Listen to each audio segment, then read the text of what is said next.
Asia കപ്പിലെ ആവേശകരമായ പോരാട്ടത്തിൽ ചിരവൈരികളായ പാകിസ്ഥാനെതിരെ ഇന്ത്യക്ക് 7 വിക്കറ്റിന്റെ തകർപ്പൻ ജയം. ദുബായ് അന്താരാഷ്ട്ര സ്റ്റേഡിയത്തിൽ നടന്ന മത്സരത്തിൽ ബൌളിംഗിലും ബാറ്റിംഗിലും ഒരുപോലെ ആധിപത്യം പുലർത്തിയാണ് ഇന്ത്യൻ യുവനിര പാകിസ്ഥാനെ തകർത്തത്. പാകിസ്ഥാൻ ഉയർത്തിയ 128 റൺസ് വിജയലക്ഷ്യം ഇന്ത്യ 15.5 ഓവറിൽ 3 വിക്കറ്റ് നഷ്ടത്തിൽ മറികടന്നു. ഈ വിജയത്തോടെ ഇന്ത്യ ടൂർണമെന്റിന്റെ സൂപ്പർ 4 റൗണ്ടിൽ സ്ഥാനമുറപ്പിച്ചു. മത്സരത്തിൽ ടോസ് നേടി ബാറ്റിംഗ് തിരഞ്ഞെടുത്ത പാകിസ്ഥാന് തുടക്കം തന്നെ പിഴച്ചു.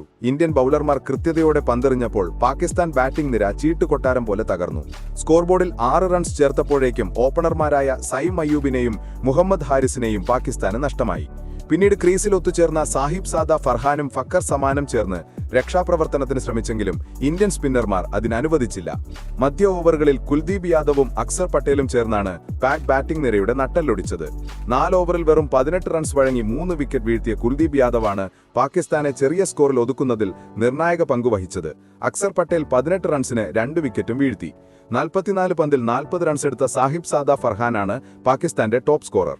അവസാന ഓവറുകളിൽ ഷഹീൻ അഫ്രീദി നടത്തിയ വെടിക്കെട്ട് ബാറ്റിംഗാണ് 16 പന്തിൽ 33 നോട്ടൌട്ട് റൺസ് പാകിസ്ഥാൻ സ്കോർ 127-ലെത്തിച്ചത്. മറുപടി ബാറ്റിംഗിനിറങ്ങിയ ഇന്ത്യയ്ക്കു വേണ്ടി യുവ ഓപ്പണർ അഭിഷേക് ശർമ്മ തകർത്തടിച്ചാണ് തുടങ്ങിയത്.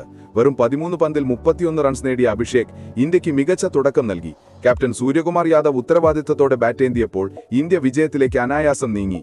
37 പന്തിൽ പുറത്താകാതെ 47 റൺസ് നേടിയ സൂര്യകുമാർ യാദവാണ് ഇന്ത്യയുടെ വിജയശില്പി. തിലക് വർമ്മ 31 റൺസ് നേടി മികച്ച പിന്തുണ നൽകി. പാകിസ്ഥാനു വേണ്ടി സൈം അയ്യൂബ്